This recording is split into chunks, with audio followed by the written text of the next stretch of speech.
உங்கள் ஒவ்வொருவருக்கும் இயேசுவின் நாமத்திலே அன்பான வாழ்த்துக்களை தெரிவித்துக் கொள்கிறேன். கர்த்தருடைய நாமம் மகிமைப்படுவதாக. நாளிலே கர்த்தருடைய ஆவியானவர் இடைப்படுவதாக. ஸ்தோத்திரம். வேதத்திலே ஒரு அழகான வசனத்தை வாசித்து இதில் ஒரு வார்த்தையை நாம் தியானிக்க போகிறோம்.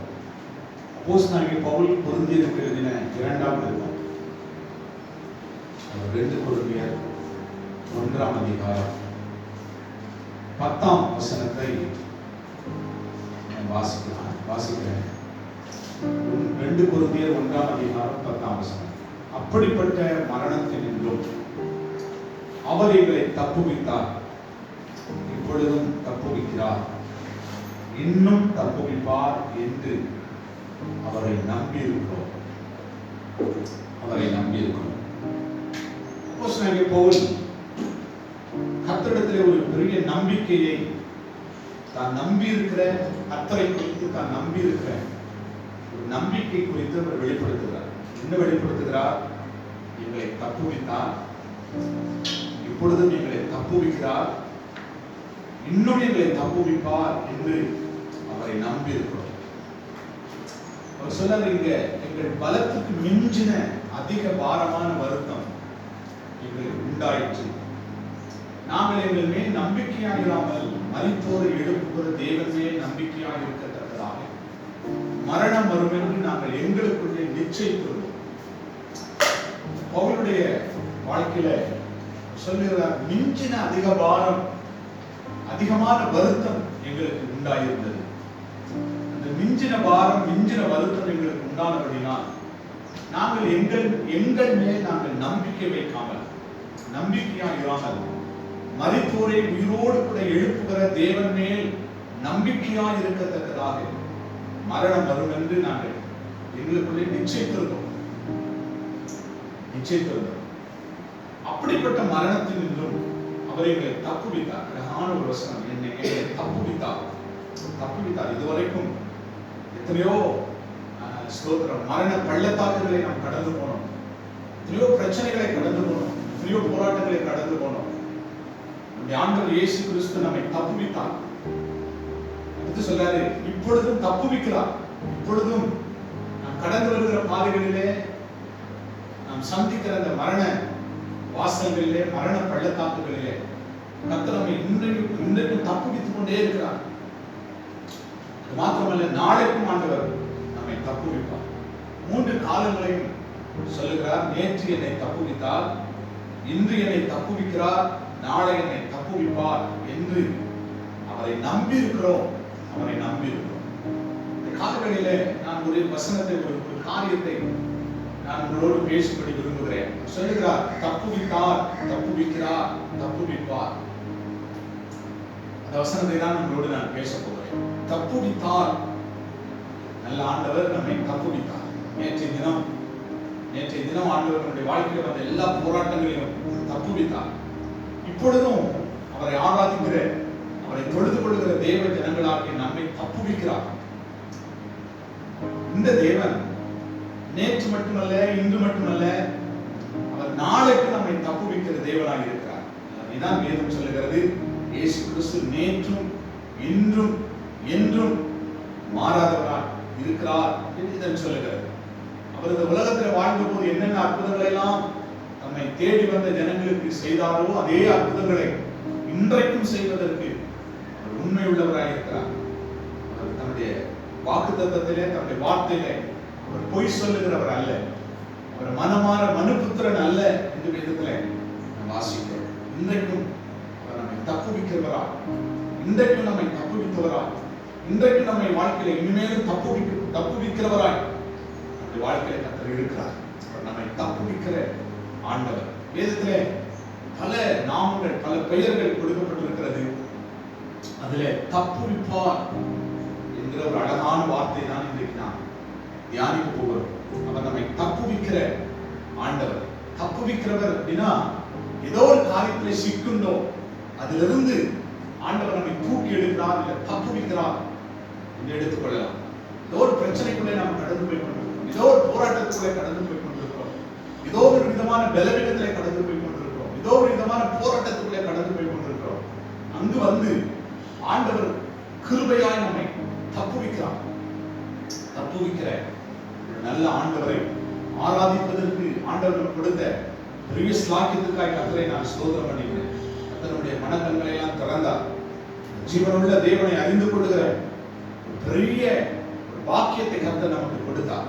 நம்பிக்கையற்ற ஒரு சூழ்நிலையில வாழ்ந்து கொண்டிருந்த நம்முடைய வாழ்க்கையில நம்மை தேடி வந்து நம்பிக்கையற்ற சூழ்நிலையில நம்மை தப்புவித்து நமக்கு நம்பிக்கையை கொடுத்த கர்த்தர் இன்றைக்கு நம்முடைய வாழ்க்கையில தப்புவிக்கிறவராய் நம்மோடு கூட கடந்து வருகிறார். தனியான காலவெளியில தேவன் நம்மை எதற்கெல்லாம் தப்புவிக்கிறார், எதற்கெல்லாம் தப்புவித்தார், எதற்கெல்லாம் தப்புவிப்பார். ஒரு 3 காரியங்களை நான் உங்களோடு சொல்லி நான் ஜெபிக்க விரும்புகிறேன். முதலாவது, நம்முடைய வாழ்க்கையிலே ஆண்டவர் எவற்றிலிருந்து நம்மை தப்புவிக்கிறார் வாசிக்கலாம். சங்கீதங்களின் புத்தகம் 72ஆம் சங்கீதம் 14ஆம் வசனத்தை வாசிக்கும் போது வேதம் இப்படி சொல்லுகிறது, அவர்கள் ஆத்துமாக்களை வஞ்சகத்திற்கும் கொடுமைக்கும் தப்புவிப்பார். அவர்களுடைய ரத்தம் அவருடைய பார்வைக்கு அருமையாயிருக்கும். அவர்கள் ஆத்துமாக்களை வஞ்சகத்திற்கும் கொடுமைக்கும் தப்புவிப்பார். எவர்கள் ஆத்துமாக்களை அப்படின்னு பார்த்தீங்கன்னா, அதற்கு 12ஆம் வசனம் சொல்லுகிறது, கூப்பிடுகிற எளியவனையும் உதவியற்ற சிறுமையானவரையும் அவர் விடுவிப்பார். பலவீனனுக்கும் எளியவனுக்கும் அவர் இறங்கி எளியவர்களின் ஆத்துமாக்களை ரட்சிப்பார். அவர்கள் ஆத்துமாக்களை வஞ்சகத்திற்கும் கொடுமைக்கும் தப்புவிப்பார். நாம் வாழ்கிற இந்த உலகம் வஞ்சகம் நிறைந்த, கொடுமை நிறைந்த ஒரு உலகம். வஞ்சகம் நிறைந்த, கொடுமை நிறைந்த ஒரு உலகத்துக்குள்ளே தான் நீங்கள் நானும் வாழ்ந்து கொண்டிருக்கிறோம்.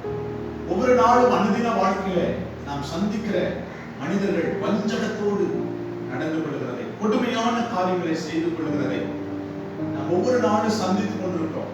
ஒவ்வொரு நாளும் பார்த்து கொண்டிருக்கிறோம்.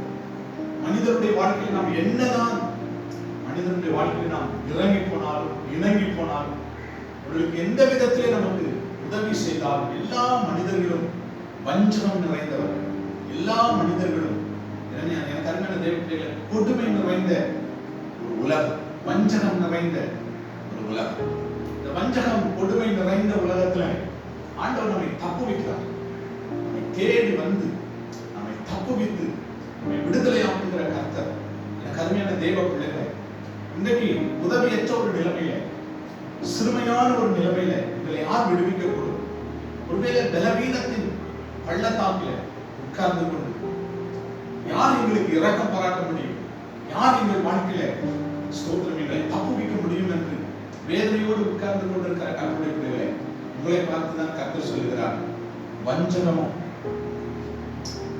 எளிய மனுஷனுக்கும் ஸ்தோத்திரம் கொடுமை நிறைந்த மனிதர்களுக்கு முன்பாக ஆண்டவர் நம்மை தப்புவிக்கிறதற்கு அவர் உண்மை உள்ளவராயிருக்கிறார். அவர் உண்மை உள்ளவராயிருக்கிறார். வஞ்சகம் நிறைந்த ஒரு உலகம், வஞ்சகம் நிறைந்த ஒரு உலகம். எங்கு பார்த்தாலும் யாரு காலை யார் மாறிவிடலாம், எப்பொழுது ஒரு மனிதன் விடுவான், எப்பொழுது மனிதன் அழிக்கப்படுவான் என்று ஏங்கிக் கொண்டிருக்கிற ஒரு உலகத்துக்குள்ளே நாம் வாழ்ந்து கொண்டிருக்கிறோம். உலகத்தை பாருங்கள், உலக மனிதர்களை பாருங்கள், உலக தேசத்தை பாருங்கள். எங்கு பார்த்தாலும் மரணத்தோடு ஜனங்கள் போராடி கொண்டிருக்கிறார். மரணத்தோடு ஜனங்கள் தத்தளித்துக் கொண்டிருக்கிறார். ஒரு வஞ்சகம் நிறைந்த உலகத்திலே மனிதர்கள் வாழ்ந்து கொண்டிருக்கிறார். பல இந்த நாட்களிலே, இந்த கொடுமையான நாட்களிலே நாம் பல காரியங்களே நாம் பார்க்கலாம். உலகம் எங்கும் கோடிக்கணக்கான ஜனங்கள் மறித்துக் கொண்டிருக்கிறார்கள். லட்சக்கணக்கான ஜனங்கள் மரணத்தோடு போராடி கொண்டிருக்கிறார்கள்.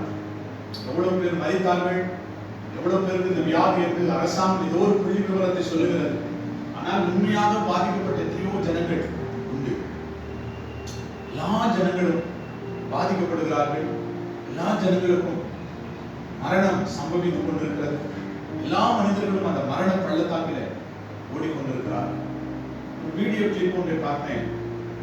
ஒரு மனிதன் அவனுக்கு திடீரென்று ஒரு வியாதி வருகிறது.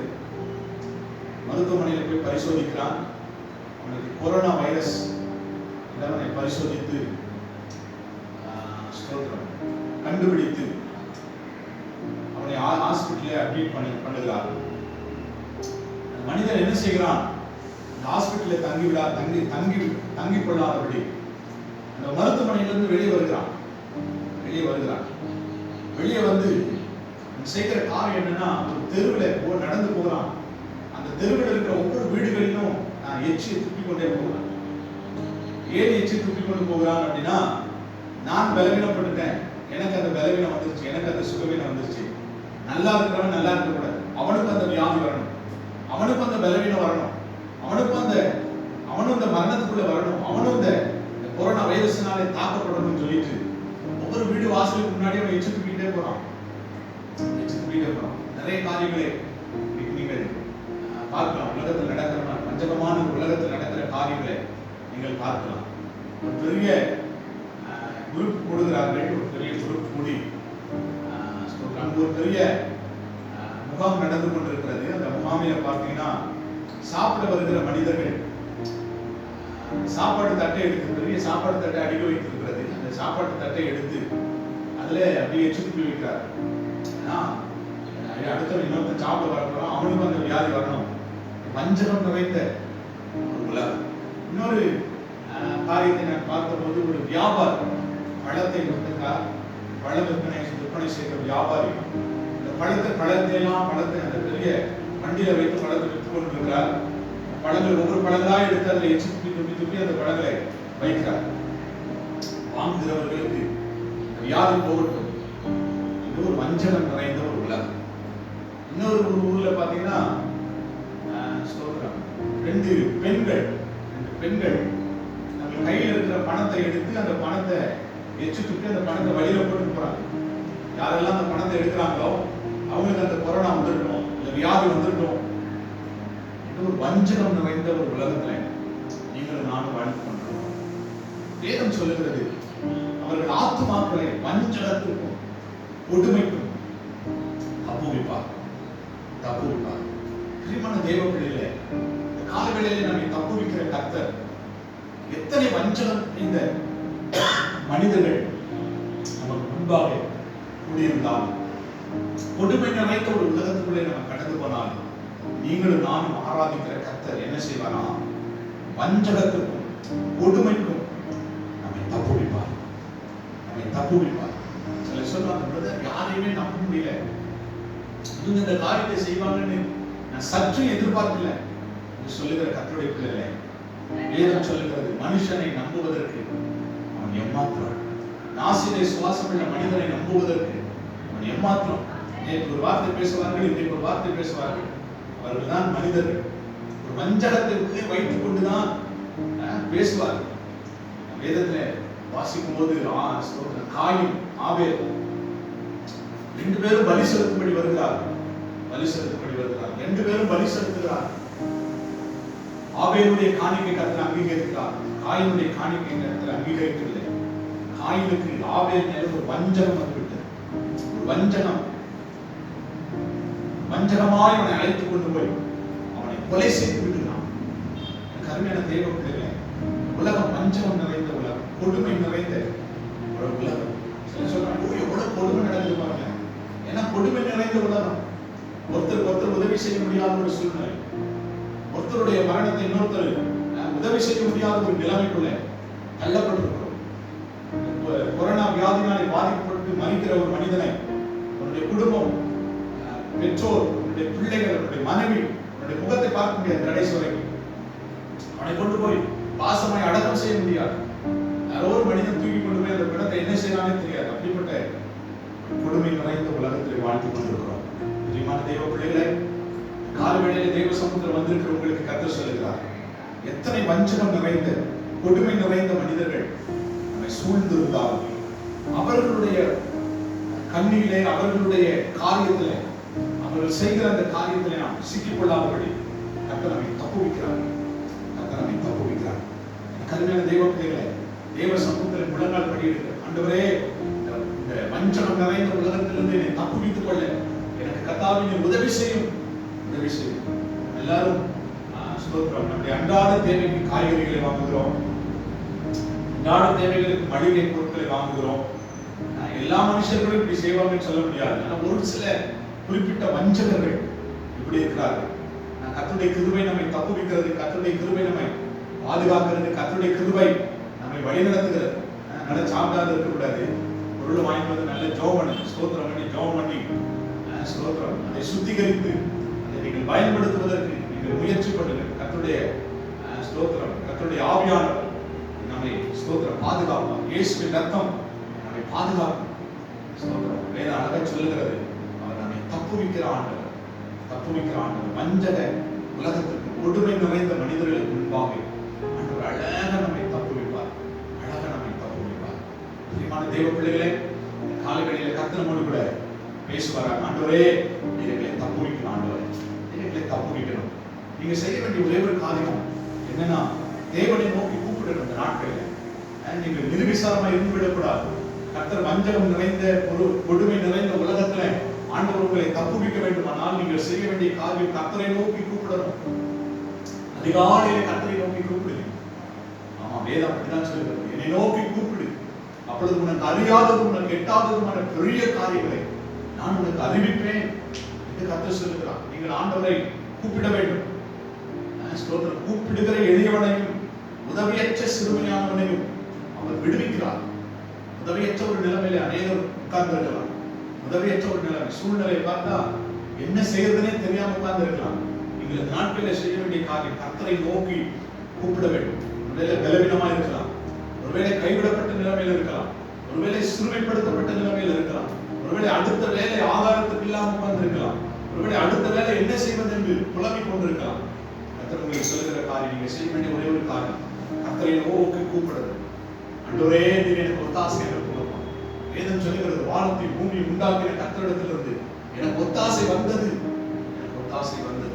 அவரை நோக்கி கூப்பிடுகிற ஒவ்வொருவருடைய வாழ்க்கையிலும் கர்த்தர் அவர்களுக்கு ஆசீர்வாதங்களை கொடுத்து நன்மைகளை கொடுத்து அவர்களை உயர்த்துவதற்கு உண்மை உள்ளவராய் இருக்கிறார். பர்திமேயு என்கிற ஒரு குருடன் கர்த்தரை நோக்கி கூப்பிடுகிறான், தாவீதின் குமாரனே, எனக்கு இறங்கும், எனக்கு இறங்கும், எனக்கு உதவி செய்யும் என்று கர்த்தரை நோக்கி கூப்பிட்ட போது அவன் சத்தத்தை ஆண்டவர் கேட்டார். சத்தத்தை கேட்டு கர்த்தர் அவன் வாழ்க்கையில் அற்புதங்களை செய்து அவன் பார்வை அடையும்படி அவனுக்கு உதவி செய்த அதே ஆண்டவர் காலவேளையிலே, ஆண்டவரே ஸ்தோத்திரம், எந்த பக்கம் போவது, என்ன செய்வது என்று ஆண்டவரை வழி தெரியாமல் சிக்கிக் கொண்டிருக்கிற கர்த்தருடைய பிள்ளைகளே, நீங்கள் அவரை நோக்கி கூப்பிடுங்க, கர்த்தரை நோக்கி கூப்பிடுங்க, அவரை நோக்கி முறையிடுங்க. கர்த்தரை நோக்கி கூப்பிட கூப்பிட கூப்பிட நம்முடைய சத்தத்தை கேட்டு நம்முடைய வாழ்க்கையில் அற்புதங்களை செய்கிறதற்கு அவர் வல்லமை உள்ளவராக இருக்கிறார்.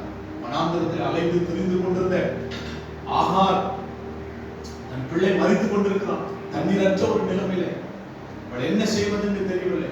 பரலோகத்தை நோக்கி கூப்பிடுகிறான், பரலோகத்தை நோக்கி அழுகிறான், எனக்கு ஒத்தாசை அனுப்பும், எனக்கு ஒரு அற்புதம் நடக்கட்டும். வேதம் சொல்லுகிறது, இந்த வனாந்தரத்திலே ஒரு நீரூற்றை கர்த்தர் உண்டாக்கினார். இந்த வனாந்தரத்தின் வாழ்க்கையிலே ஓடிக்கொண்டிருக்கிற தேவ பிள்ளைகள், வனாந்தரத்தில் வாழ்ந்து கொண்டிருக்கிற கர்த்தருடைய பிள்ளைகளே, ஆராதிக்கிற ஆண்டவர் யார் தெரியுமா?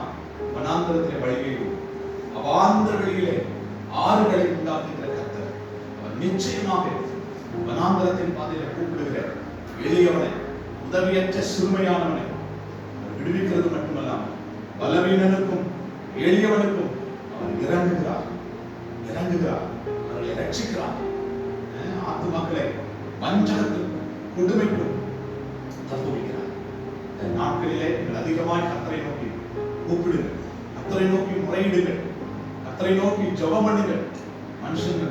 மனுஷனை நம்ப வேண்டாம். ஸ்தோத்திரம், அல்லேலூயா. கர்த்தர் நமக்கு உதவி செய்வதற்கு அவர் போதுமானவராய் இருக்கிறார். நீங்க ஆண்டவர்கிட்ட ஜெபம் பண்ணுங்க, உதவியை கர்த்தர் அனுப்புவார். ஆண்டவரே, அவனுக்கு உதவி செய்யணும், உதவி செய்யணும். பக்கத்து வீட்டுக்காரர் ரொம்ப வசதியா இருக்கிறார், எனக்கு தெரிஞ்சவர் ரொம்ப வசதியா இருக்காரு, அவரோடு பேசுங்க, அவர் இருதயத்தை உடைச்சி எனக்கு எப்படியாவது உதவி செய்ய சொல்லுங்க அப்படி சொல்லி ஜெபம் பண்ணாங்க. அந்த ஜெபத்தை ஆண்டவர் கேட்க மாட்டார். நீங்க ஜெபம் பண்ணுங்க, தேவை கர்த்தர்கிட்ட சொல்லுங்க, கர்த்தரை நோக்கி கூப்பிடுங்க. யாரையாவது கர்த்தர் எழுப்புவார், யாரையாவது கர்த்தர் எழுப்பி உதவி செய்வதற்கு, நம்மை விடுவிப்பதற்கு கர்த்தர் உண்மை உள்ளவராய் இருக்கிறார். முதலாவது நம்முடைய ஆத்துமாக்களை கர்த்தரை நோக்கி கூப்பிடுகிற ஆத்துமாக்களுடைய ஆத்துமாக்களை வஞ்சகத்திற்கும் கொடுமைக்கும் கர்த்தர் தப்புவிக்கிறார். சரி, இரண்டாவது பிரியமான கர்த்தருடைய பிள்ளைகளே, வாசிக்கலாம். சங்கீதம் 91:3 நமக்கு எல்லாம் தெரிந்த ஒரு அழகான ஒரு வசனம். சங்கீதம் 91:3, அவர் உன்னை வேடனுடைய கண்ணிக்கும் பாழாக்கும் கொள்ளை நோய்க்கும் தப்புவிப்பார். அழகான வசனம். அவர் உன்னை வேடனுடைய கண்ணிக்கும் பாழாக்கும் கொள்ளை நோய்க்கும் தப்புவிப்பார். ஒரு வேடன் ஒரு மிருகத்தை வேட்டையாடுவதற்கு முன்பாக கண்ணி எப்ப போடுவானா, மிருகத்துக்கு தெரியாம இந்த வேடன் கண்ணியை போடுவான். அப்போ இன்றைக்கு நம்முடைய வாழ்க்கையில் நம்ம கண்களுக்கு தெரியாம சில காரியங்களை பிசாசு கொண்டு வந்து நம்மை அழிக்கணும், நம்ம எப்படியாவது அழிச்சு விட்டுறணும், எப்படியாவது நம்ம கொண்டுடணும், எப்படியாவது மரணத்துக்குள்ளே நம்ம நடத்திடணும், எப்படியாவது நம்முடைய ஆத்மாவை நரகத்துக்கு நேரம் கொண்டு போயிருவோம். பிசாசு போராடி கொண்டிருக்கிறான். பிசாசு எத்தனைத்து கொண்டிருக்கிறான். இந்த சூழ்நிலையில் தான் கர்த்தருடைய வார்த்தை நம்மை நோக்கி வருகிறது. அவர் உன்னை வேடனுடைய கண்ணிக்கும் பாழாக்கும் கொள்ளை நோய்க்கும் தப்புவிப்பார். பாழாக்கும் கொள்ளை நோய். கொரோனா என்பது ஒரு பெரிய கொள்ளை நோய். ஜனங்களை பாழாக்கி கொண்டிருக்கிறது, ஜனங்களை அழித்துக் கொண்டிருக்கிறது, ஜனங்களுடைய எதிர்காலத்தை கேள்விக்குறியாக்கி கொண்டிருக்கிறது. பாருங்க, கண்ணுக்கு தெரியாத ஒரு வைரஸ் அநேகரை பாழாக்கி கொண்டிருக்கிறது, அநேகரை அழித்துக் கொண்டிருக்கிறது. கர்த்தர் சொல்லுகிறார், இந்த பாழாக்குகிற கொள்ளை நோக்கி நான் உன்னை தப்புவிப்பேன், நான் உன்னை தப்புவிப்பேன், நான் உன்னை தப்புவிப்பேன். பிரியமான தேவ ஜனங்களே, தானியேல் என்கிற ஒரு தேவ மனிதன், ஸ்தோத்திரம், பாபிலோனிலே அடிமையாய் விற்கப்பட்ட அந்த தேவ மனுஷன் கர்த்தர் அவனை உயர்த்துகிறார். உயர்த்தப்பட்ட அந்த சூழ்நிலையில அவனுக்கு விரோதமாக பல மனிதர்கள் எழுப்பி தானியேலை அழிக்க வேண்டும் என்று சொல்லி ஒரு திட்டத்தை தீட்டுகிறார். திட்டத்தை தீட்டி ராஜாவை அன்றி வேறு ஒருவரையும் ஆராதிக்க கூடாது, ஒருவரிடத்திலும் ஜெபிக்க கூடாது என்கிற ஒரு திட்டத்தை தீட்டுகிறார். திட்டம், இந்த சட்டம் ஏன் வந்தது என்றால், மறைமுகமாய் தானியேலை விளக்கணும், தானியேலை அழிக்கணும், தானியேலுக்கு விரோதமாய் அவனை கர்த்தர் உயர்த்துகிறார். அவனோடு கூட கர்த்தர் இருக்கிறாரே, ஒரு எரிச்சல், ஒரு விதமான எரிச்சல். கூட இருக்கிறவன் தான் சில நேரம் எரிச்சல் அடைவான். கூட இருக்கிறவர் மனிதர் தான் நம்முடைய உயர்வுக்கு தடையா இருப்பார். இப்படிதான் அவர் கூட இருந்தவர்கள் ஸ்தோத்திரம் தானியேலுக்கு விரோதமாய் எழுப்பினார். தானியேலுக்கு விரோதமாய் எழுப்பி ராஜாவிடத்தில் போய் சொல்றாங்க, ராஜா, உண்மை அன்றி வேற யாரையும் ஜெபம் பண்ணக்கூடாது, யாரும் ஆராதிக்க கூடாது அப்படின்னு சொன்னே ராஜா சொல்றார், சரி, இந்த சட்டத்தை நிறைவேற்றலாம் என்று நிறைவேற்றி, ஒரு வேளை யாராயிலும் ஸ்தோத்திரம் அவங்க ஆராதிக்கிற தேவனை உண்மை விட்டுட்டு ஆராதிப்பார்களானால் அவர்களை சிங்க கபில தூக்கி போட வேண்டும். இந்த சட்டம் எதற்காக வந்ததுன்னா, தானியேலை அழிக்கணும், தானியேலை விளக்கணும், தானியேலை சிங்க கபில தூக்கி போடணும். அப்படிதான் சொல்லுகிறது. 6ஆம் அதிகாரம் 15ஆம் வசனம் சொல்லுகிறது, அப்பொழுது அந்த மனுஷர் ராஜாவிடத்தில் கூட்டமாய் வந்தார்கள். ஒரு கூட்டமா கூடிக்கொண்டு ராஜாவிடத்துல வந்து ஒரு ஸ்தோத்திரம் ராஜாவை பத்தி ஒரு கட்டளை விட சொல்றாங்க. இந்த கட்டளை ஏன் வந்தது அப்படின்னா, தானியேலை அழிக்கும். இன்றைக்கும் தேவ பிள்ளைகளுக்கு விரோதமாக பல கட்டளைகள், பல மனிதர்கள் கூட்டமாய் கூடி வந்து நம்மை அழிக்கணும் அப்படின்னு சொல்லிட்டு வருவார்கள். என்னென்ன தேவ பிள்ளைகளே, இந்த நாட்களில் நாம் ஜாக்கிரதையா இருந்து ஜெபிக்க நாம் தீர்மானம் எடுப்போமானால், நாம் ஆராதிக்கிற தேவனை வழக்கத்தின்படி நாம் ஆராதிப்பதற்கு ஸ்தோத்திரம் தேவ சமூகத்திலே நாம் விழுந்து கிடப்போமானால், ஒருவேளை சபையில வந்து ஆராதிக்க முடியல, அவ்வளவுதான். வீடுகளிலே ஆண்டவரை ஆராதிப்பதற்கு நல்ல நேரத்தை கற்றுக் கொடுத்திருக்கிறார். விசுவாசிகள் நிர்விசாரமா இருக்கக்கூடாது, தேவ பிள்ளைகள் இந்த நாட்களில் நிர்விசாரமா இருக்கக்கூடாது. சபைகள் திறக்கப்படல, ஸ்தோத்திரம் சர்ச்சுக்கு வரணும் அப்படின்னு யாரும் சொல்லல, சரி வீட்டுல நல்லா சாப்பிட்டு தூங்கலாம் அப்படின்னு இருக்கக்கூடாது. இந்த நாட்களில் நீங்கள் ஆண்டவரை ஆராதிக்கணும், கர்த்தரை நீங்க துதிக்கணும், கர்த்தரை இன்னும் அதிகமாக நன்மைப்படுத்தணும். வேதம் சொல்லுகிறது, 6ஆம் அதிகாரம் 10ஆம் வசனம், தானியேலோ என்றால் அந்த பத்திரத்துக்கு கையெழுத்து வைக்கப்பட்டது என்று அறிந்த போதிலும் தன் வீட்டுக்குள்ளே போய் தன் மேல் அறையிலே எருசலேமுக்கு நேராக பலகணிகள் திறந்திருக்க, அங்கே தான் முன் செய்து வந்தபடியே தினமும் 3 வேளை தன் தேவனுக்கு முன்பாக முழங்கால் படிட்டு ஜெபம் பண்ணி ஸ்தோத்திரம் பண்ணினான். அப்படிதான் வேதம் சொல்லுகிறது. ஜெபம் பண்ணி நான் ஜெபித்தான், செய்து வந்த வழக்கத்தின்படியே ஜெபம் பண்ணினான், ஸ்தோத்திரம் பண்ணினான், கர்த்தரை ஆராதித்தான். கர்த்தரை ஆராதித்தான். எத்தனை விசுவாசிகள் இந்த காலையில எழுப்பி 8 மணிக்கு எழுப்பி குளிச்சு ட்ரெஸ் பண்ணி, எத்தனை பேர் இந்த நிகழ்ச்சி பார்த்து கொண்டிருக்கீங்கன்னு தெரியல, எத்தனை பேர் தூங்கிட்டு இருக்கீங்கன்னு தெரியல. கர்த்தர் அறிவார். இப்படி நாம் மகிமைப்படட்டும். ஸ்தோத்திரம். இது தூங்குகிற காலம் அல்ல, ஏதோ லாக்டவுன் பண்ணியிருக்காங்க, நமக்கு விடுமுறை கொடுத்திருக்காங்க அல்ல. கர்த்தரை ஆராதிப்பதற்கு விடுமுறை கிடையாது. அந்த வியாதியிலிருந்து நம்மை தப்புவித்துக் கொள்வதற்கு தான் நம்மை தனித்திருக்கும்படி சொல்லியிருக்கிறாங்களே தவிர கர்த்தரை ஆராதிப்பதற்கு எந்த விதத்திலும் தடை இல்லை. விசுவாசிகளே, உங்களுக்கு முன்னாடி நின்று உங்களை விரட்டுறதுக்கு பாஸ்டர் இல்லை, சர்ச்சுக்கு வான்னு கூப்பிடுறதுக்கு விசுவாசிகள் அல்ல. ஸ்தோத்திரம்.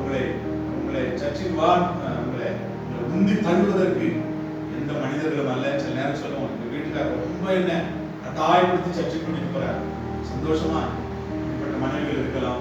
சில கணவர்கள், அப்பா தொல்லை ஒழிச்சுடா, மனைவிக்காக சர்ச்சுக்கு போனேன் அப்படின்னு சொன்னேன். தெரியும் கணவர்கள் மாதிரி உண்டு.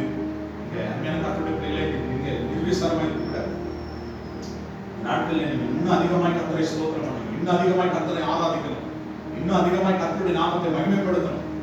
தானியேலோ என்றால் அந்த பத்திரத்துக்கு கையெழுத்து வைக்கப்பட்டது என்று அறிந்த போதிலும் நான் வீட்டுக்குள்ள போனோம். வீட்டுக்குள்ள எனக்கு ஏன் கர்த்தர் அடைச்சு வச்சிருக்காரு தெரியுமா? நல்ல சாப்பிட்டு தூங்குவதற்காக, வெட்டி கதை பேசுறதுக்கல்ல, தேவையில்லாத ஊர் கதையை பேசுறதுக்கல்ல. ஏன் கர்த்தர் வீட்டுக்குள்ள அடைச்சு வச்சிருக்கிறாருன்னா, நீங்க இன்னும் அதிகமாக ஜெபிக்கணும், இன்னும் அதிகமாக கர்த்தரை துதிக்கணும், இன்னும் அதிகமாக கர்த்தரை ஆராதிக்கணும், இன்னும் அதிகமாக கர்த்தரை மகிமைப்படுத்தணும். அப்படி நீங்க கர்த்தரை ஜெபித்து ஆராதித்து மகிமைப்படுத்தினால்தான் சிங்க கவியிலிருந்து கர்த்தர் உங்களை தப்புவிப்பார். வாழாக்குதல் கொள்ளை நோயிலிருந்து கர்த்தர் தப்புவிப்பார். வேடனுடைய கண்ணிக்கு கர்த்தர் உங்களை தப்புவிப்பார். பாருங்க, இந்த மனிதர்கள் எல்லாரும் கூட்டக்கூடிய தானியேலுக்கு விரோதமாய் வந்து ஸ்தோத்திரம் கட்டளை ராஜா கட்டளை செய்யணும்னு சொன்னா ராஜா கட்டளை கொடுத்தான். ஆனா தானியேல் போய் ஜெபம் பண்றான். இந்த காரியத்தை எல்லாரும் போய் ராஜா கிட்ட சொல்றாங்க. ராஜாவை தூக்கி சிங்க கபில தூக்கி போடும்படி சொல்றான். ஆனா கூட ராஜா ஒரு காரியத்தை சொல்றான். ஸ்தோத்திரம் 6ஆம் அதிகாரம் 20ஆம் வசனத்திலே, ராஜா கபியின் கிட்ட வந்த போது துயர சத்தமாய் தானியேலை கூப்பிட்டு, தானியேலே, ஜீவனுள்ள தேவனுடைய தாசனே, நீ இடைவிடாமல் ஆராதிக்கிற உன் தேவன் உன்னை சிங்கங்களுக்கு தப்புவிக்க வல்லவராய் இருந்தாரா என்று தானியேலை கேட்டான். தானியேல் சொன்னான், சிங்கங்களை என்னை சேதப்படுத்தாதபடிக்கு தேவன் தம்முடைய தூதனை அனுப்பி அவைகளின் வாயை கட்டி போட்டார். தேவ பிள்ளைகளே, பலவிதமான வேடனுடைய கண்ணிகள் நம்மை அழிக்கும்படி, பலவிதமான கொள்ளை நோய்கள் நம்மை அழிக்கும்படி புறப்பட்டு வந்து கொண்டே இருக்கிறது. கொள்ளை நோயிலிருந்து நாம் தப்புவிக்கப்பட வேண்டுமானால், தேவ ஜனங்கள் தப்புவிக்கப்பட வேண்டுமானால் ஒரே ஒரு காரியம் இருக்குது. கர்த்தரை ஜெபித்து, கர்த்தரை ஆராதிக்கணும், கர்த்தரை துதிக்கணும். உள்ளத்துல கர்த்தரை ஆராதிக்கிற அந்த ஆராதனை இருக்கணும், கர்த்தரை துதிக்கிற அந்த துதி இருக்கணும், கர்த்தருக்கு செலுத்துகிற அந்த நன்றி உள்ள இருதயம் இருக்கணும். பாருங்க, நடந்தது நம்ம எல்லாருக்கும் தெரியும். தானியேலை சிங்கம் சேதப்படுத்தல, சிங்கத்தின் வாயை கர்த்தர் கட்டி ஸ்தோத்திர தானியேலை கர்த்தர் தப்புவிக்கிறார். எந்த தானியேலை தூக்கி சிங்க கவியில போட்டாங்களோ அதே கூட்டத்தாரை தூக்கி சிங்க கவியில போட்டாங்க. சிங்கங்கள் அவர்களை சேதப்படுத்தின. தேவ பிள்ளைகளை ஜெபிக்கிற, கர்த்தரை ஆராதிக்கிற தேவ ஜனங்களை ஒரு மனிதனும் ஒரு காரியமும் சேதப்படுத்த முடியாது. ஒரு காரியமும் சேதப்படுத்த முடியாது. ஒரு காரியமும் சேதப்படுத்த முடியாது. நீங்கள் கர்த்தரிடத்திலே நீங்க ஜெபம் ஆண்டவரை ஆராதிங்க. தானியேலை தாவீதை குறித்து வேதத்திலே அழகான வசனத்தை வாசிக்கிறோம். வனாந்தரத்திலே ஓடிக்கொண்டிருந்த ஒரு மனிதன், வனாந்தரத்திலே அலைந்து திரிந்து கொண்டிருந்த ஒரு மனிதன். தாவீது அப்படின்னாலே அவருக்குள்ள இருந்த ஒரு விசேஷித்த குணம் என்னன்னா, அவர் கர்த்தரை துதிக்கிற மனுஷன், கர்த்தரை ஆராதிக்கிற மனுஷன், கர்த்தரை மகிமைப்படுத்துகிற மனுஷன். அந்த தானியேலுக்குள்ள இருந்த இந்த ஆராதனையின் அபிஷேகத்தினாலே, கர்த்தரை துதிக்கிற இந்த அனுபவத்தினாலே, கர்த்தரை தேடுகிற ஒரு அனுபவத்தினாலே தாவீது ஒரு அழகான காரியத்தை சொல்லுகிறார். 1 சாமுவேல் 17ஆம் அதிகாரம் 37ஆம் வசனத்தை வாசிக்கும் போது, பின்னும் தாவீது, என்னை சிங்கத்தின் கைக்கும் கரடியின் கைக்கும் தப்புவித்த கர்த்தர் இந்த பெலிஸ்தனுடைய கைக்கும் தப்புவிப்பார் என்றான். அப்பொழுது சவுல் தாவீதை பார்த்து, போ, கர்த்தர் உடனே கூட இருப்பாராக என்றான். எத்தனை அழகான வார்த்தை பாருங்க. தாவீதை வனாந்திரத்தில் அவன் கர்த்தரிடத்திலே செய்த ஒரே ஒரு காரியம், வனாந்திரத்திலே ஓடிக்கொண்டிருந்த மனிதன் கர்த்தரை பாடிக்கொண்டே இருக்கிறான், ஆராதித்துக் கொண்டே இருக்கிறான், கர்த்தரை துதித்துக் கொண்டே இருக்கிறான், கர்த்தருடைய நாமத்தை மகிமைப்படுத்திக் கொண்டே இருக்கிறான். அதனால தாவீது வனாந்திரத்தில் இருந்தபோது ஒரு முறை ஒரு பெரிய சிங்கம் வருகிறது, ஒரு முறை ஒரு பெரிய கரடி வருகிறது. என்ன செய்யறான்? சிங்கத்தை அடித்துக் கொள்றான். சிங்கமும் ஒரு விஷயம், ஒரு கரடி வந்து மந்தையில் இருக்கிற ஒரு ஆட்டை பிடித்துக் கொண்டது. நான் அதை தொடர்ந்து போய் அதை அடித்து அதை அதன் வாய்ப்பு தப்புவித்தேன். என் மேல் பாய்ந்த போது நான் அதை தாடியை பிடித்து அதை அடித்து கொன்று போட்டேன். சிங்கத்தை கொண்டு போடுகிற வல்லமை எங்கிருந்து வந்துச்சு? கரடியை கொண்டு போடுகிற வல்லமை எங்கிருந்து வந்துச்சு? சிங்கத்தின் கைக்கு ஸ்தோத்திரம், யார் அவனை தப்புவித்தது? கரடியின் கைக்கு யார் அவனை தப்புவித்தது? அவன் சொல்ல, கர்த்தர் அல்லவா என்னை தப்புவித்தார், ஆண்டவர் அல்லவா என்னை தப்புவித்தார். அதே கர்த்தர் பெலிஸ்தீனுடைய கைக்கும் என்னை தப்புவிப்பார் என்று அவன் சொல்லுகிறார். பார்த்து கேட்டுக்கொண்டிருக்கிற கர்த்தருடைய பிள்ளைகளே, வேடனுடைய கண்ணிக்கும் காளாக்கும் கொள்ளை நோய்க்கும் அவர் நம்மை தப்புவிக்கிற கர்த்தர். நீங்கள் செய்ய ஒரே ஒரு காரியம், நாட்டில் கர்த்தரை நல்ல ஆராதிங்க, கர்த்தரை நல்ல துதிங்க, கர்த்தரை துதிப்பதற்கு நல்ல நேரத்தை ஒதுக்குங்க. சோதனை உங்க வீட்டில் இருக்கிற 2 பேரோ 3 பேரோ 4 பேரோ 5 பேரோ உட்கார்ந்து கர்த்தரை நல்ல ஆராதிங்க. வீணான மனிதர்கள் வந்து வீணான காரியங்களை பேசி வீடு வீடா போய் உட்கார்ந்து சோதனம் வர பேசிட்டு, மற்றவங்களை குறித்து குற்றம் பேசிக்கிட்டு, மற்றவங்களை குறித்து கதை பேசிக்கிட்டு, அபிஷேகத்தை இழந்து போயிடக்கூடாது, வல்லமை இழந்து போயிடக்கூடாது. கர்த்தரை ஆராதிக்கிற நல்ல நேரங்களை கர்த்தர் கொடுத்திருக்கார். நல்ல உட்கார்ந்து கர்த்தரை ஆராதிங்க. வீடுகளிலே ஆராதனை சத்தம் உண்டாகட்டும், கர்த்தரை துதிக்கிற பாடலின் சத்தம் உண்டாகட்டும். வேதம் சொல்லுகிறது, நீதிமானுடைய கூடாரத்திலே ரட்சிப்பின் கம்பீர சத்தம் உண்டு. கர்த்தரை பாடுகிற பாடல் உங்கள் வீடுகளிலே வடிகட்டும். கர்த்தரை உயர்த்துகிற அந்த துதி சத்தம் உங்கள் வீடுகளில் வடிகட்டும். வீடுகளில் நல்ல லீவ் விட்டுருக்காங்க, நல்ல சினிமா பாட்டை வச்சு சினிமாவை பார்த்துட்டு உட்கார்ந்துருக்கலாம் அப்படின்னு நினைக்காது. வீட்டுக்குள்ள தேவ பிரசனம் வரணும், தேவ வல்லமை வரணும். தெரியுமா உங்களுக்கு, கொரோனா வைரஸ் எப்படி வரும்னு தெரியாது, யார் மூலமா வரும்னு தெரியாது. நல்ல கவனிங்க. சில நேரம் சொல்லுவாங்க, பிசாசு நல்லா கருப்பா இருந்தான், பல்லு வச்சுக்கிட்டு இருந்தான், கையை வச்சுக்கிட்டு இருந்தான், அதெல்லாம் அடையாளம் கண்டுபிடிச்சிடலாம். கொரோனா எப்படி வீட்டுக்குள்ள வரும்? நாங்கள் வீட்டுக்குள்ள ரொம்ப அதெல்லாம் அடைச்சிட்டு ரொம்ப சேஃபா இருக்கிறோம் அப்படின்னு நினைச்சிட்டு நீங்க உட்காந்துருக்கோம். அது எப்படி வரும்னே தெரியாது. வீட்டுக்குள்ள தேவ பிரசனம் இருக்கணும். வீட்டை சுற்றி இயேசு கிறிஸ்துவின் ரத்தம் தெளிக்கப்பட்டிருக்கணும். வீட்டை சுற்றி இயேசு கிறிஸ்துவின் வல்லமை இருக்கணும். ஆமா, களியாட்டுகளை வைத்துக் கொண்டு வீட்டில் உட்காந்து களியாட்டுகளை பார்த்துக்கிட்டு தேவையில்லாத காரியங்களை பார்த்துட்டு உட்காந்து கூடாது. நல்ல தேவ பிரசனத்தை உணருங்க. கர்த்தருடைய வார்த்தை கேளுங்க. கர்த்தரை நல்ல ஆராதிங்க. 2 வேளை 3 வேளை கர்த்தரை நல்ல ஸ்தோத்திரம் பண்ணுங்க. தானியேல் நான் செய்து வந்தபடியே போய் ஜெபம் பண்ணுங்க. அதே விதமா நீங்க கர்த்தரை ஆராதிங்க, கர்த்தரை துதிங்க, கர்த்தருடைய நாமத்தை மகிமைப்படுத்துங்க, கர்த்தருடைய நாமத்தை உயர்த்துங்க. வீடுகளில் கர்த்தரை துதிக்கிற சத்தம் கேட்குங்க. கர்த்தருடைய நாமம் அதுக்குதான் கர்த்தர் இந்த நாட்களை கொடுத்திருக்கார். அநேக வீடுகளில் அந்த சத்தத்தை நான் கேட்டுக்கிறேன். ஆனா சில வீடுகளிலே கர்த்தரை ஆராதிக்கிற சத்தம் இல்லை. தேவ பிள்ளைகளே, தேவ ஜனங்களே, ஆண்டவரை பார்த்து கேளுங்க. கண்கள் திறக்கப்படுறீங்க, கண்கள் திறக்கப்படட்டும். டைம் ஃபிக்ஸ் பண்ணுங்க. டைம் ஃபிக்ஸ் பண்ணி இந்த நாட்களில் இந்த நேரத்தில் கர்த்தரை ஆராதிக்க போகணும் சொல்லுங்க. ஒருவேளை யாராவது உங்க வீட்டுக்கு வந்தாங்கன்னா உட்கார வைங்க. கர்த்தரை ஆராதிப்பது இதோட உட்கார்ந்து நீங்க ஆராதிக்க, கர்த்தரிடத்தில் ஜெபம் பண்ணுங்க சொல்லுங்க. கர்த்தருடைய நாமம் மகிமைப்படும், கர்த்தருடைய ஆசீர்வாதம். 2வது, வேடனுடைய கண்ணிக்கும் வாழாம் கொள்ளை நோக்கும் ஆண்டவர் உங்களை தப்புவிப்பார். என்ன செய்யணும்னா நீங்க கர்த்தரை நல்ல ஆராதிங்க. 3வது ஒரே ஒரு காரியத்தை சொல்லி நான் முடிக்கிறேன். 1 கொரிந்தியர் 10ஆம் அதிகாரம் 11ஆம் வசனத்தை நாம் வாசிக்கிறோம்.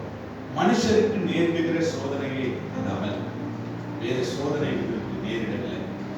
தேவன் உண்மையுள்ளவராயிருந்தால் உங்கள் திராணிக்கு மேலாக நீங்கள் சோதிக்கப்படுகிறதற்கு அவர் இடம் விடாமல் சோதனையை தாங்கத்தக்கதாக சோதனையோடு கூட அதற்கு தப்பிக்கொள்ளும்படியான போக்கையும் உண்டாக்குகிறார். மூன்றாவது, சோதனையிலிருந்து நாம் தப்பித்துக் கொள்ளும்படி ஒரு போக்கை, ஒரு வழியை கர்த்தர் காண்பிக்கிறார்.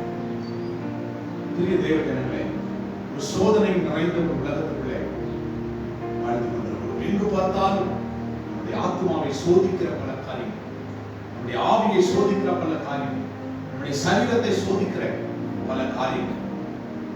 சோதனையிலிருந்து நாம் தப்பிக்கொள்ள வேண்டும் என்று கர்த்தர் விரும்புகிறார். கர்த்தர் விரும்புகிறார்.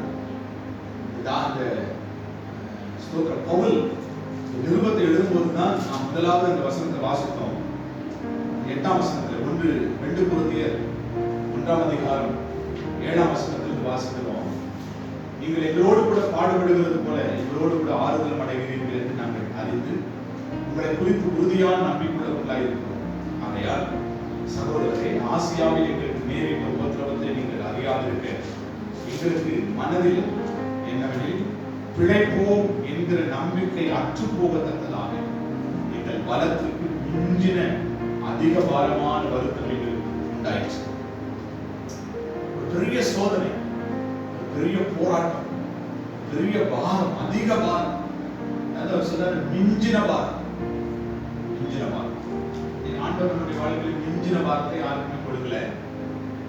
சோதனையிலிருந்து தப்பித்துக் கொடுக்கிற வழியை கர்த்தர் கொடுக்கிறார். பிராணிக்கு மேலாக நம்மை சோதிக்கிற தேவன் அல்ல. அவனுடைய சோதனை என்பது எல்லா மனுஷனுக்கு வருகிற ஒரு காலம். எல்லா மனுஷனுக்கும் சோதனை உண்டு. இந்த நாட்களில நமக்கு வேலைகள் இல்லை, வருமானங்கள் இல்லை. இதுல நம்ம எப்படி கர்த்தரை சார்ந்து கொள்கிறோம் என்பதை கர்த்தர் பார்க்கிறார்.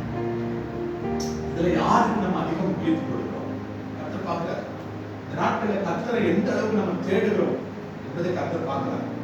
ஒரு சில நேரத்தில் நமக்கு எல்லாம் இருந்துச்சுன்னு வைங்களேன், எல்லாம் இருக்கும்போது நம்ம கர்த்தரை துதிக்கிறோம், ஆராதிக்கிறோம். ஆனா இல்லாத போது நம்ம எப்படி கர்த்தரை ஆராதிக்கிறோம்? சோதனை. யோபுவை குறித்து வாசிக்கிறோம். அவனுக்கு எல்லாம் இருந்துச்சு, எல்லா ஆசீர்வாதங்களும் இருந்துச்சு. கர்த்தரை ஆராதிக்கிறோம், அவருடைய நாமத்தை மேம்படுத்தலாம். அதே யோபுவினுடைய வாழ்க்கையில எல்லாத்தையும் கர்த்தர் எடுத்துக்கொள்றாரு, எல்லாத்தையும் எடுக்கிறாரு. தன் நாவினாலே பாவம் செய்யவில்லை, தேவனுடைய நாமத்தை அவன் முறுமுறுக்கவில்லை, தேவனுடைய நாமத்தை அவன் குற்றப்படுத்தவில்லை. சோதனையில இருந்து ஆண்டவர் நம்மை தப்பித்துக் கொள்வதற்கு ஒரு போக்கை கற்றுக் கொண்டார்கள். பிரியமான தேவ பிள்ளைகளே, சோதனை என்பது எல்லா மனுஷனும் கடந்து போகிற ஒரு காரியம். நல்ல கவனிங்க. சோதனை, பிசாசினுடைய பெயர் என்னன்னா சோதனைக்காக. பெயரே சோதனைக்காக. பல விதங்களிலே நம்மை சோதிப்பான். பல விதங்களிலே நமக்கு சோதனை கொடுத்து கர்த்தருடைய அன்பை விட்டு நம்மளை எப்படியாவது பிரிச்சிடணும் அப்படின்னு நினைப்பான். தேவனும் நம்மை சோதிக்கிறார். தேவன் நம்மை எதற்கு சோதிக்கிறார்? உபாகமம் 13 சொல்கிறது, நாம் தேவனிடத்தில் அன்பு கூறுகிறோமா இல்லையா என்று பார்ப்பதற்கு கர்த்தரும் நம்மை சோதிக்கிறார். ஆமா, பிள்ளை எல்லாத்தையும் கொடுக்கும்போது என்ன ஆராதிக்கலாம், சில நேரத்தில் சிலதை நான் கொடுக்க தடை பண்ணும்போது என்ன ஆராதிக்கிறான் பார்க்கலாம்னு சொல்லிட்டு கர்த்தர் சிலருடைய வாழ்க்கையில சில சோதனைகளை கர்த்தர் அனுமதிக்கிறார்.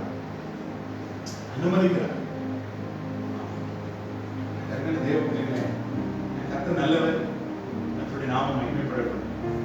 சோதனையிலிருந்து ஆண்டவர் தப்புவிக்க வழியை காட்டுவார் தவிர சோதனையிலிருந்து தூக்க மாட்டார். சோதனை என்பது எல்லா மனுஷனும் கடந்து போகிற ஒரு காரியம்.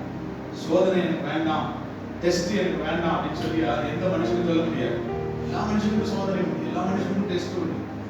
எல்லா மனுஷனும் சோதிக்கப்பட்டாதான் அடுத்த ஸ்டெப்புக்கு போக முடியும். ஒரு சோதனை வந்தாதான் அடுத்த நிலைமைக்கு அவன் போக முடியும்.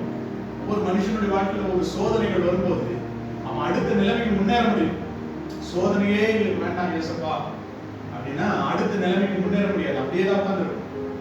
அப்போ ஒவ்வொரு மனுஷனையும் ஏன் கர்த்தர் சோதனை கொடுக்கிறார்? அடுத்த நிலைமைக்கு கர்த்தரை கொண்டு போவது. அதனாலதான் வேதம் சொல்லுகிறது, ஸ்தோத்திரம், ஆண்டவர் ஒரு வழியாய் வருகிற பிசாசை 7 வழியாய் தொடர்ந்துகிற கர்த்தர். சில நேரத்துல நம்ம நம்பி இருக்கிற வாசல்கள் எல்லாம் கர்த்தர் அடைச்சிருவார். சொல்லுவோம், ஐயோ வாசல்லாம் அடைக்கப்பட்டுச்சு, இதுக்கப்புறம் எப்படிதான் நம்ம வாழ்க்கை நடத்த போறோம்? பெரிய சோதனை. நல்ல கவனிங்க. ஒரு வழி அடைஞ்சிச்சுன்னா புதிய வழியை கர்த்தர் தரது, புதிய பாதையில நம்மை நடத்துவதற்கு உண்மையுள்ளவராயிருக்கார். யாக்கோபு நிருபத்திலே யாக்கோபு எழுதுறாரு, 1ஆம் அதிகாரம்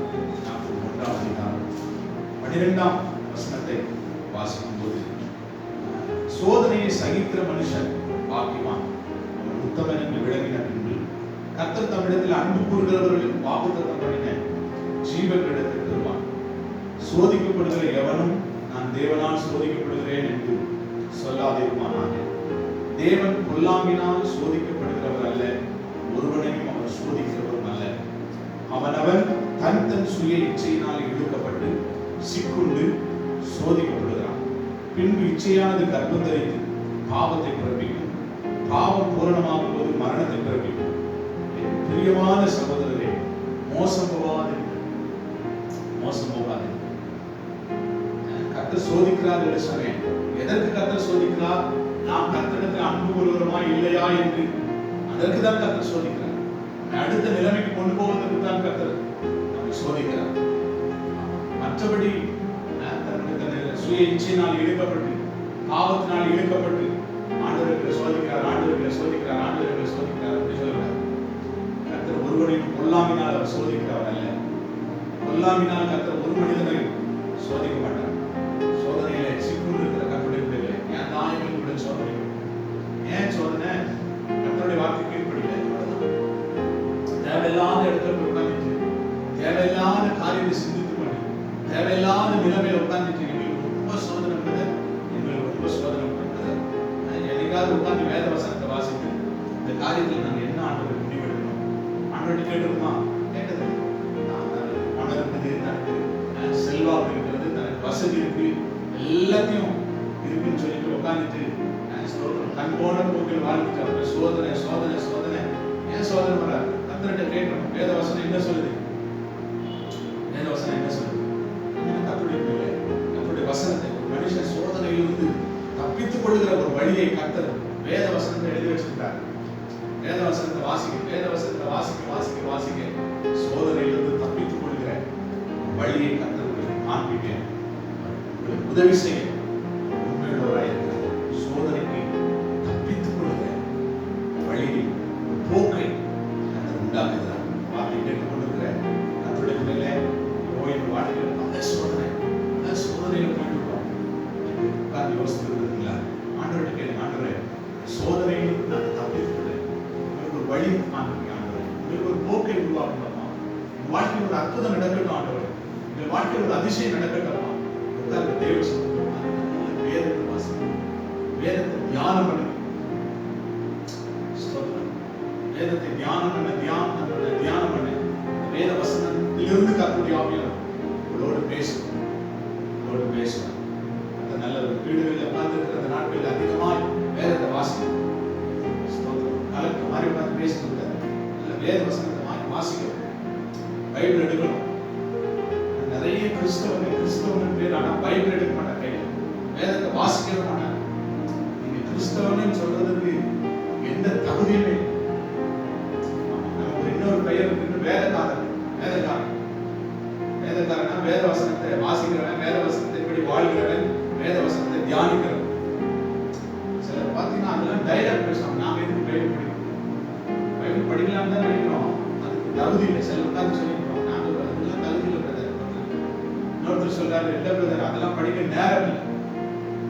வீட்டில் உட்காந்து டிவி பார்க்க நேரம் இருக்குது, மற்றவங்களோட கதை பேச நேரம் இருக்குது, கிரிக்கெட் பார்க்க நேரம் இருக்கிறது, எல்லாத்துக்கும் நேரம் இருக்கு. வேத வசனம் வாசிக்க நேரம், வேத வசனம் தான்.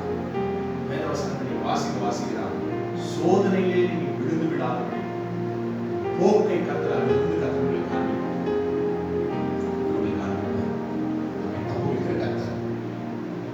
விடுவிக்கிற ஆண்டவர். 3 காரியங்களோடு பேசினேன். வஞ்சகம் கொடுமை நிறைந்த உலகத்திலே கர்த்தர் நம்மை அதை விலக்கி பாதுகாக்கணும்னா அதாவது கர்த்தரை நோக்கி கூப்பிடுறது. 2வது, வேடனுடைய கண்ணிக்கும் ஆளாக்கும் கொள்ளை நோக்கி கர்த்தர் நம்மை தப்புவிக்கணும்னா கர்த்தரை ஆராதிக்கணும். வீடுகளில் கர்த்தரை ஆராதிக்கிற ஆராதனை உண்டாகும்.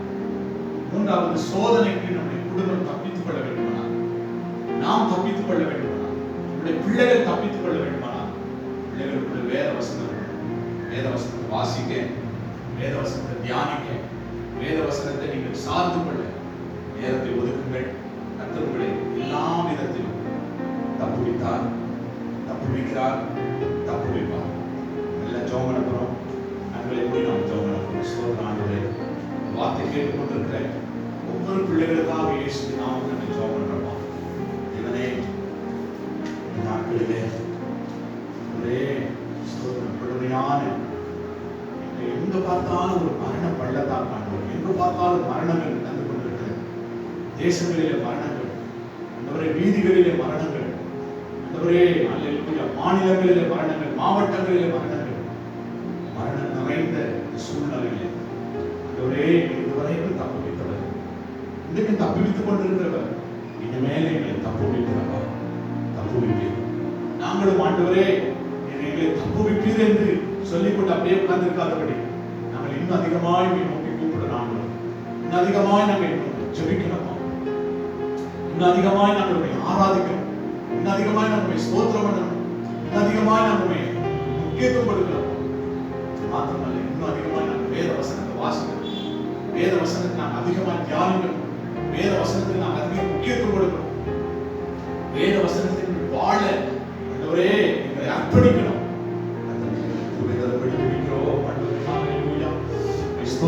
வார்த்தை கேட்டுக்கொண்டிருக்கிற ஒவ்வொரு பிள்ளைகளுக்காக ஜெபிக்கிறோமா. பிள்ளைகளுடைய வாழ்க்கையில் எல்லா பயங்கள் நீங்கள் இதுவரைக்கும் தப்புவித்தவரை இனிமேலும் தப்புவிக்கும்படி ஜெபிக்கிறோம். இனிமேலும் தப்புவிக்கணுமா, இனிமேலும் தப்புவிக்கலாம், இனிமேலும் தப்புவிக்கணும், இனிமேலும் தப்புவிக்கணும். ஒரு சொல்றானே, ஒரு சொல்லுகிறானே, ஒரே தப்புவிக்கிற அந்த தேவன் மேல நம்பிக்கையாக இருக்கிறோம். நம்பிக்கையாக இருக்கிறோமா. நம்பிக்கை நீங்க தான், நம்பிக்கை நீங்க தான். ஒவ்வொருவரை தப்புவிக்க, ஒவ்வொரு குடும்பத்தில் தப்புவிக்க, ஒவ்வொரு குடும்பத்தில் அற்புதங்களை செய்ய, ஒவ்வொரு குடும்பத்தில் அதிசயங்களை செய்ய இயேசு நாமத்தில் நாங்கள் ஜெபிக்கிறோம், ஜெபிக்கிறோம், ஜெபிக்கிறோம். ஒவ்வொரு குடும்பத்தில் அற்புதங்களை செய்யும். அவர்களை ஆண்டவரே ஸ்தோத்திர வேதத்தை கண்ணிக்கு வாழாமல் கொள்ளை நோக்கி தப்புவிக்கும்படி ஜெபிக்கிறோம். ஆண்டவரே வஞ்சகத்துக்கும் கொடுமைக்கும் அவர்களை விலக்கி தப்புவிக்கும்படி ஜெபிக்கிறோம். ஆண்டவரே சோதனைக்கு தப்பித்துக் கொள்வதற்கு ஒரு வழியை, ஒரு போக்கை உருவாக்கும்படி இயேசுவின் நாமத்தில் நாங்கள் ஜெபிக்கிறோம், ஜெபிக்கிறோம். விடுதலை செய்கிறவரே, அதிசயங்களை செய்கிறவரே, வல்லமை உடையவரே, துதிக்கிறோமா, துதிக்கிறோம், துதிக்கிறோம், துதிக்கிறோமா. விசுவாசிகளுக்காக ஜெபிக்கிறோம். வார்த்தை கேட்டுக்கொண்டிருக்கிற தேவ பிள்ளைகளுக்காக ஜெபிக்கிறோமா. ஒவ்வொருவரையும் நீங்க தப்புவிக்கிறோமா, தப்புவிப்பீர் என்ற ஒரு நம்பிக்கை உருவாக்குகிறோமா. அந்தவரே நீர் இனிமேல் தப்புவிப்பீர் என்கிற விசுவாச வாழ்க்கை வரட்டப்பா. நாங்கள் செய்ய வேண்டியதை நாங்கள் செய்தால் தாவே நீர் எங்கள் வாழ்க்கையை செய்ய வேண்டியதை சரியா செய்வீர் என்பதை